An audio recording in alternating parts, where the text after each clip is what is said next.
Selamat datang kembali di ruang diskusi kita. Nah, hari ini kita punya sesuatu yang menarik banget nih buat dibahas. Kita bakal coba menyelami lirik salah satu lagu yang ikonik banget, Langit Tak Mendengar dari Ariel Noah. Ah, lagu itu ya? Dalam banget emang liriknya. Betul, musik itu kan seringnya kayak punya banyak lapisan makna ya. Nah, kali ini kita mau fokus ke satu lapisan aja, satu interpretasi spesifik yang cukup mendalam. Ini berdasarkan sumber yang Anda bagikan juga, yang mengaitkan lagu ini sama kisah Nabi Adam waktu diturunkan ke bumi. Iya, interpretasi yang cukup unik dan provokatif bisa dibilang. Iya kan? Bukan berarti ini satu-satunya tafsir ya, jelas bukan. Tapi sumber kita ini ngajak kita ngelihat dari sudut pandang ini. Jadi yuk kita coba bedah liriknya bareng-bareng pakai kacamata interpretasi ini. Kita lihat sejauh mana sih cerita itu terasa di dalam kata-katanya. Oke? Mari kita mulai aja ya. Boleh, boleh. Tapi mungkin penting juga ya buat kita ingat di awal kalau lirik puitis itu kan ya kekuatannya sering di ambiguitasnya. Jadi dia bisa disentuh oleh banyak pengalaman, banyak pemahaman gitu. Tapi interpretasi soal Nabi Adam ini menarik karena dia ngasih kerangka cerita yang wah epik sih. Dan nyentuh tema-tema dasar banget soal kondisi kita sebagai manusia. Kerangka cerita yang epik ya. Iya, ini contoh bagus gimana karya populer bisa nyambung sama apa yang disebut Carl Jung itu arketipe, pola cerita dasar gitulah. Arketipe, oke. Kayak pola cerita yang ada di mana-mana gitu ya, di banyak budaya. Betul, kayak cerita kejatuhan atau pengasingan, itu kan arketipe kuat banget. Nah, coba kita lihat lirik pertamanya. Oke, lirik pertama yang dikutip sumber kita. Jadi, hidup telah memilih menurunkan aku ke bumi. Sumber kita langsung nunjuk nih, dalam kerangka tafsir Adam, frasa ini tuh, wah pas banget ya sama momen krusial itu. Pas banget. Bukan cuma pindah tempat biasa gitu ya, tapi kayak ada keputusan dari hidup itu sendiri. Sesuatu di luar kendali si aku. Persis. Kata memilih di situ tuh bebannya kerasa banget. Kayak ada kekuatan penentu di luar si tokoh utama lirik ini. Bukan dia yang mau turun, tapi hidup yang milihin jalan ini buat dia. Ini kan mirip banget sama cerita Adam ya. Iya, ya. Tindakannya di surga, terus ada konsekuensi yang ditetapin sama Tuhan. Jadi menurunkan di sini tuh lebih dari sekedar pindah lokasi ya, tapi juga perubahan status, kondisi baru yang ya penuh ketidakpastian. Ini kayak titik nol perjalanannya dia. Titik nol ya. Titik awal yang langsung diikuti kebingungan gitu ya. Lirik berikutnya kan, hari berganti dan berganti.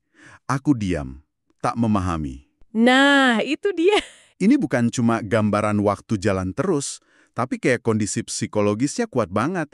Ada kesan, gimana ya, stuck gitu di tengah perubahan. Betul, stagnan ya, padahal hari berganti. Iya, terasing gitu. Si aku ini ada di bumi, tempat baru yang mungkin asing banget dibanding sebelumnya. Terus responnya, diam. Kebisuan karena nggak paham.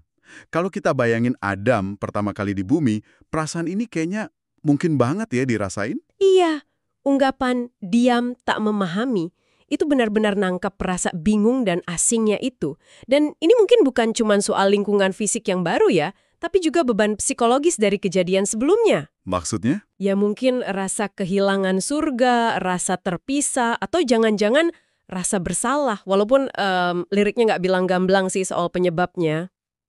Oh, oke. Fokus ke emosi di liriknya ya. Iya, emosi dalam diam dan ketidakpahaman itu yang kuat. Lebih luas lagi, ini bisa jadi metafora buat kebingungan eksistensial yang kita semua mungkin pernah alami lah.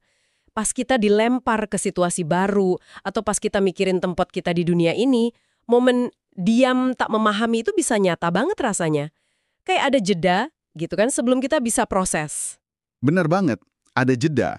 Dan setelah jeda itu biasanya muncul pertanyaan-pertanyaan ya. Di sini pertanyaannya dalam banget, eksistensial. Pertanyaan mendasar ya. Iya. Coba kita dengerin lagi rangkaiannya, intens banget ini. Mengapa hidup begitu sepi? Terus, apakah hidup seperti ini? Lanjut lagi, mengapa ku selalu sendiri? Dan puncaknya, apakah hidupku tak berarti? Wow. Ini bukan ngeluh biasa loh.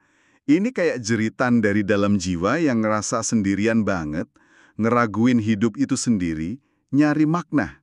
Di sini nih bagian yang menurut saya sangat menarik. Pertanyaan-pertanyaan ini kan universal banget ya.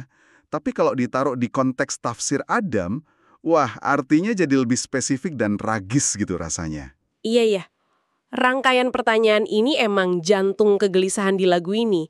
Coba kita bedah dikit ya. Mengapa hidup begitu sepi, sama mengapa ku selalu sendiri? Kalau di cerita Adam, ini bisa jadi rasa pisahnya dia dari Tuhan, dari surga, mungkin juga awal-awal di bumi terpisah dari Hawa. Kehilangan koneksi ya? Betul, rasa kehilangan koneksi primordial. Terus, apakah hidup seperti ini? Ini pertanyaan soal realitas baru. Apa emang hidup di bumi sekeras ini ya? Sepi, penuh perjuangan, beda banget sama sebelumnya? Jelas beda banget. Dan yang terakhir, apakah hidupku tak berarti? Ini puncak keraguannya. Setelah diturunkan, kehilangan status awal, muncul pertanyaan soal tujuan hidup sekarang. Ada artinya nggak sih semua ini? Pertanyaan yang berat banget. Berat. Tapi ya itu tadi, ini pergulatan manusia yang abadi kan? Siapa sih yang nggak pernah ngerasa sepi atau mempertanyakan makna hidup pas lagi sulit? Iya juga sih. Cuma ya itu, dalam bingkai kisah Adam, pertanyaan ini jadi kayak potret puitis dari konsekuensi sebuah tindakan dan kondisi awal manusia di bumi, menurut cerita itu.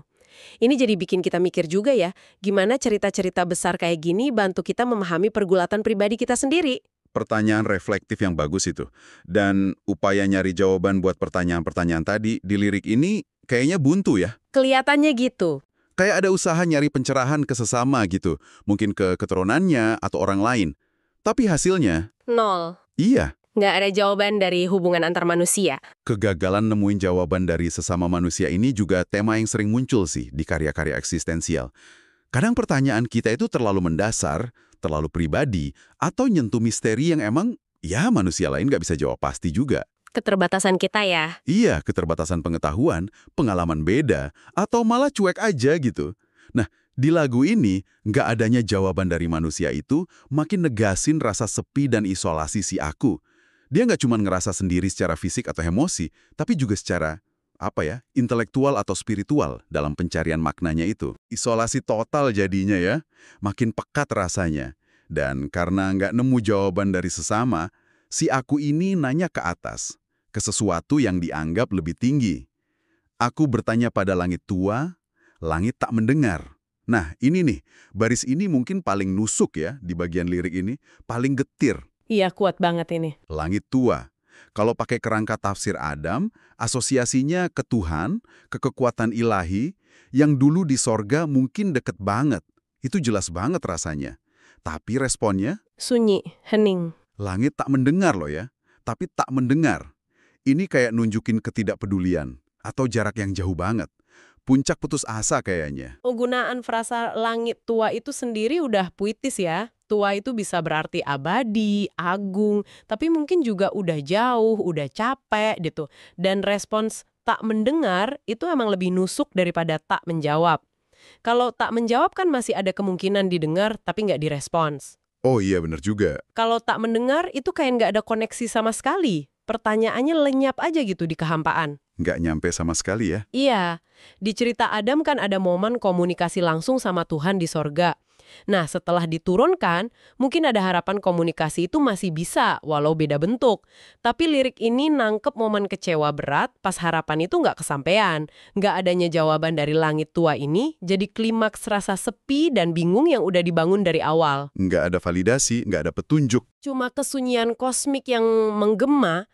Kalau kita tarik ke gambaran lebih besar ya, ini nyentuh pengalaman universal manusia, pas ngerasa doa atau pertanyaannya itu kayak mental, nggak didengar sama kekuatan yang dia percaya. Ini bisa jadi momen krisis iman, atau momen perenungan mendalam soal alam semesta dan tempat kita di dalamnya. Oke, dalam banget ya pembahasannya. Setelah kita kupas lapisan-lapisan makna ini pakai lensa interpretasi tadi, kayaknya kita bisa tarik benang merahnya nih. Jadi, berdasarkan pembacaan ini, langit tak mendengar itu bisa dilihat sebagai semacam alegori puitis yang kuat ya, tentang pengalaman arketipal Nabi Adam. Ya, bisa dibilang gitu. Momen dipilih buat diturunkan, rasa asing dan bingung di bumi, sepi yang dalam banget, pertanyaan-pertanyaan eksistensial soal makna hidup dan kesendirian. Yang nggak terjawab. Iya, yang nggak terjawab baik sama manusia maupun sama langit. Nah, jadi apa artinya ini semua?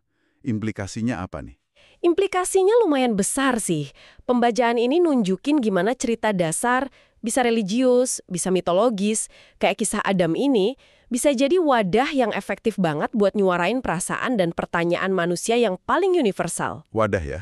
Iya, lagu ini, lewat tafsir ini, jadi lebih dari sekedar cerita satu tokoh aja.